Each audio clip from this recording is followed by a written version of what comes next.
Hello बच्चों, कैसे हैं आप लोग। Welcome to south city PCMB. Class 10th की फिजिक्स में हम इलेक्ट्रिसिटी चैप्टर पढ़ रहे थे। इसमें अभी तक हमने ओम्स लॉ एंड रेजिस्टेंस और क्या पढ़ा था, specific resistance that is also called resistivity, ये सब हमने कवर कर लिया है। आज के सेशन में हमें क्या पढ़ना है, कॉम्बिनेशन ऑफ रेजिस्टेंसेज और रजिस्टर्स, उसी को हम रजिस्टर्स भी बोलते हैं, जो हमारी सर्किट में लगे होते हैं। ठीक है, तो अब आज हम ये जानेंगे कि उन्हें कंबाइन कैसे करें। रेजिस्टेंस तो हमने पढ़ लिया कि resistance R the hindrance provided in the flow of current. Current के फ्लो में जो हिंड्रेंस प्रोवाइड करते हैं उस प्रॉपर्टी को रेजिस्टेंस बोलते हैं। और अब ऐसे चीज रजिस्टर्स हैं, रजिस्टर्स क्या हैं, वो वही काम करेंगे कि करंट के फ्लो में क्या करेंगे, बाधा उत्पन्न करेंगे। ठीक है, that means the current also depends on the resistance also. सिर्फ पोटेंशियल डिफरेंस पे ही करंट नहीं डिपेंड होता है, रेजिस्टेंस पर भी डिपेंड करता है।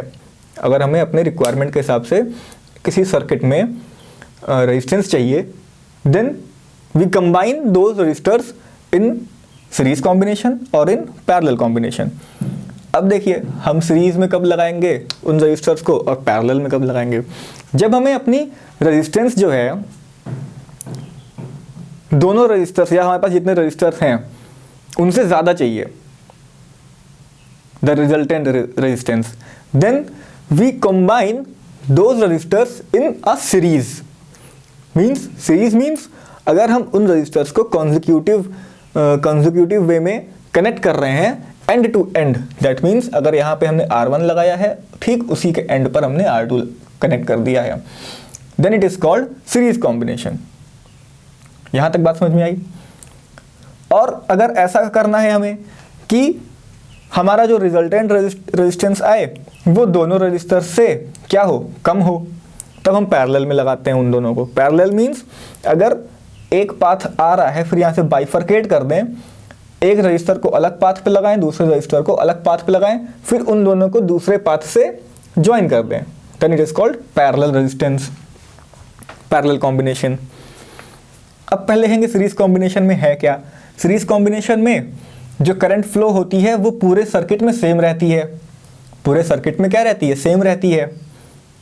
ठीक, बट जो हमारे रजिस्टर्स हैं, जो हमारे इंडिविजुअल रेजिस्टेंसेस हैं, उनका जो पोटेंशियल डिफरेंस होता है वो अलग अलग होता है। For example, if this is a circuit and there are two resistances R1 and R2 and V volt is the voltage of the battery of the circuit, then the potential difference of individual resistance will be equal to the voltage of the battery. That means V is equal to V1 plus V2. Is it clear? And I will be same. जो current flow हो रही है वो क्या रहेगी, वो same रहेगी।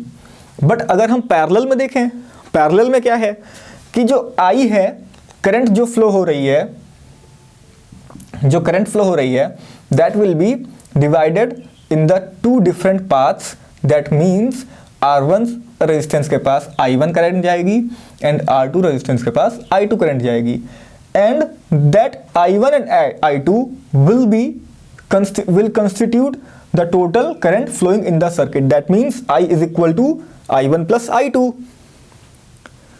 Is it clear? Okay.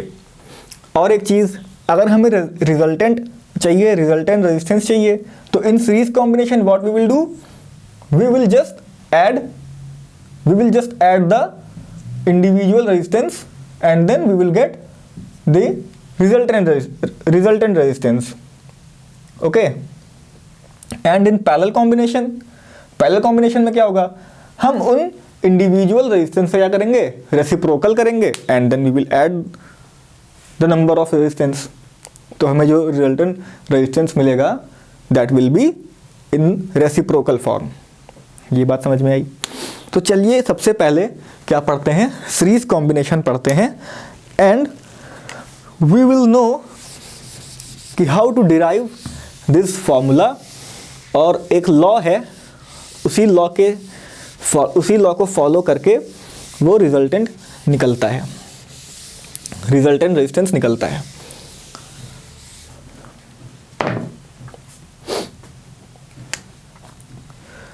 तो कंबाइन कंबाइंड रेजिस्टेंस जो होता है, कंबाइंड रेजिस्टेंस जो होता है सीरीज कॉम्बिनेशन में, उसे हम बोलते हैं the law of combined resistance, the law of combined combination of resistance in series, the law of combination of resistance in series.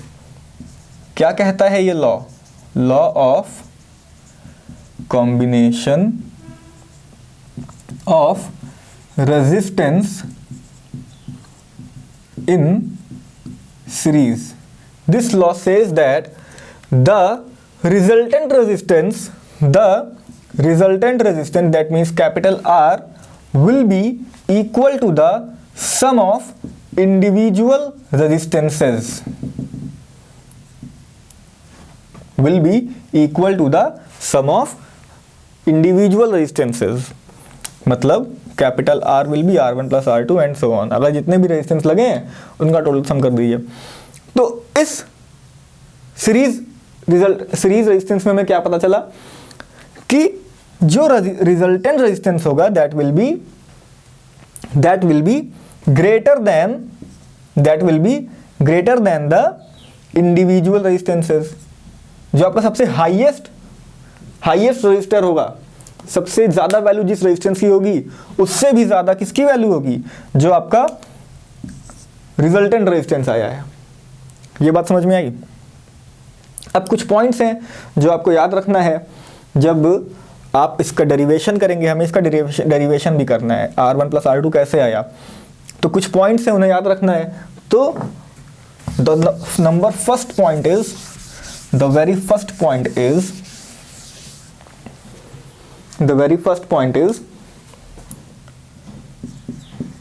when the resistance are connected in a series, when a number of resistance is connected in a series, the individual potential difference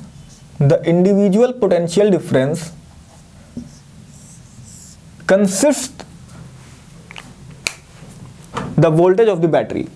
That means जो आपका cell लगा है, जो आपकी circuit में cell है जो flow कर रहा है, जो सर्किट का वोल्टेज है वो किसके इक्वल होगा? जो इंडिविजुअल पोटेंशियल डिफरेंस है उनके सम के इक्वल होगा। यहां तक बात समझ में आई? And the same current will flow in each of the resistance. That means यहां से आई करंट निकला तो यहां भी आई है, यहां भी आई है, यहां भी आई है। ओके, टोटल R रेजिस्टेंस रहेगा, एंड I करंट फ्लो करेगी पूरे सर्किट में। ये बात समझ में आई?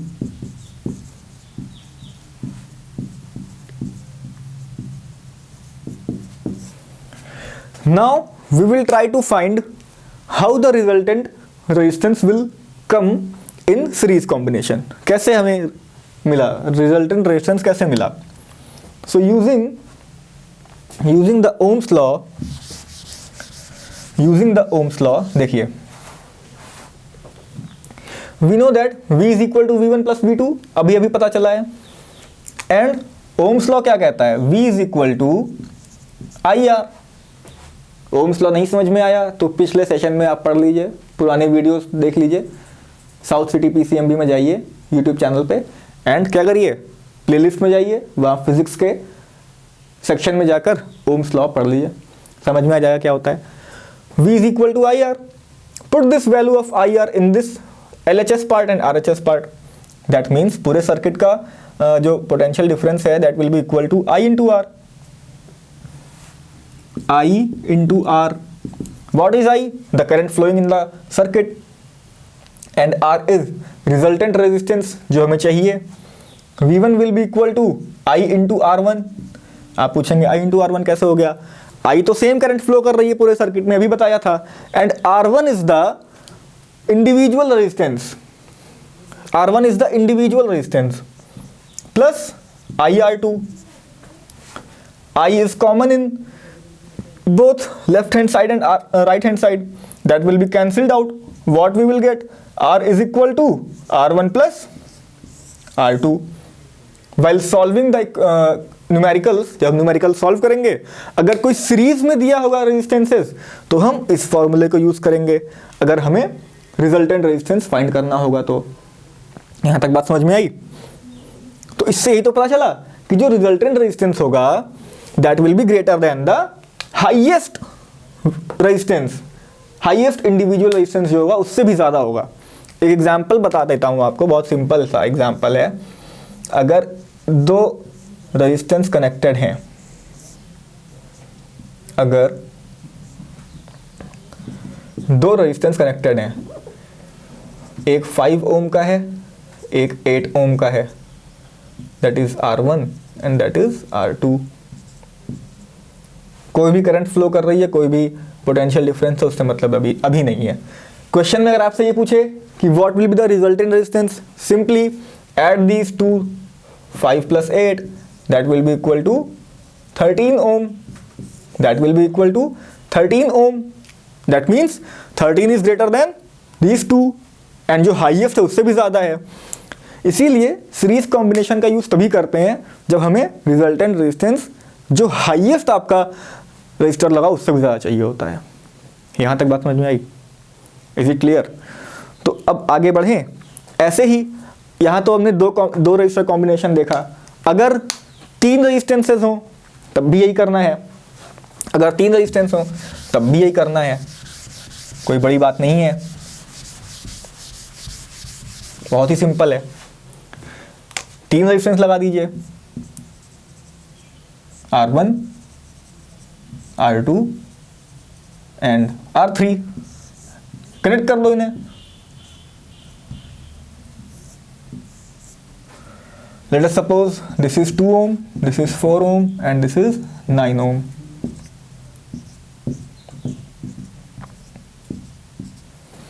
This is positive, this is negative. What will be the resistance? अब यहाँ पे क्या हो जाएगा, R1 plus R2 plus R3 भी आ गया, ऐसे ही एंड सो ऑन हो जाएगा। जैसे अगर एक और रेजिस्टेंस आ गया तो R4 ऐड हो जाएगा। Simple add it, 2 plus 4 6, 6 plus 9 15 ohm will be the resultant. See, this is more than the maximum value of resistance, जो मैक्सिमम वैल्यू थी 9 ओम की उससे भी ज्यादा आया। यहां तक बात समझ में आ गई? Now we will study about parallel combination. In parallel combination the current flowing in the circuit will be different. वो इंडिविजुअल रेजिस्टेंस के अपनी अपनी अलग अलग करंट होगी and potential difference will be same. जो आपका V होता है वो सेम रहेगा। क्या रहेगा? V सेम रहेगा। देखिए, पैरेलल रेजिस्टेंस या parallel combination, parallel combination, it is very simple.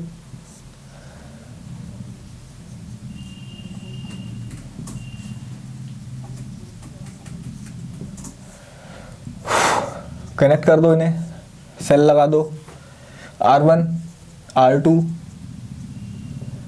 अब देखिए, फर्स्ट पॉइंट हमें याद रखना है, the current flowing in individual resistance consist of the total current flowing in the circuit. मतलब जो ये I1 करंट है और जो I2 करंट है, अगर उन्हें सम कर दें, उनका सम कर दें तो हमें क्या मिलेगा? हमें टोटल करंट मिल जाएगी इस सर्किट में,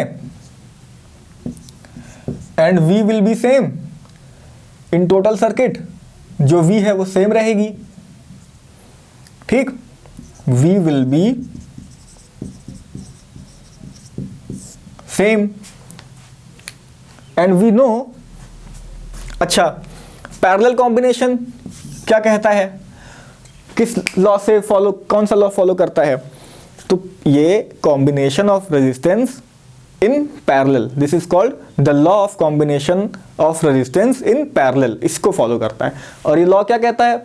the reciprocal of combined resistance, the reciprocal of combined resistance of a number of resistance will be equal to the sum of reciprocals of individual resistance. will be equal to the sum of reciprocal of the individual resistance. That means 1 upon R is equal to 1 upon R1 plus 1 upon R2 and so on. यहां तक बात समझ में आई? 1 upon R is equal to 1 upon R1 plus 1 upon R2 and so on. अब ये आया कैसे? ये कैसे आया? यही तो पता करना है कैसे आया। देखिए कैसे आया, using the Ohm's law. Ohm's law क्या था? नहीं पढ़ा, नहीं जानते, कोई बात नहीं, पुराने वीडियोस में जाइए, उसमें समझ लीजिए। बहुत ही सिंपल है ओम्स लॉ। अभी अभी हमने जाना कि जो करंट्स हैं इंडिविजुअल रेजिस्टेंस के, वो क्या होंगे? अलग अलग होंगे, उनके खुद के I1 या खुद के I2, बट ये I1 प्लस I2 मिलकर क्या बना देगा? इस पूरे सर्किट का करंट। तो from Ohm's law V is equal to IR, that means the value of I will be equal to V upon R। यही तो होगा। ये बात समझ में आ रही है? Now put the value of V upon R in the equation this, जो ये इक्वेशन है यहां पुट कर देंगे तो what we will get, साफ कर देता हूं इसको, what we will get, V upon R is equal to V1 upon R1,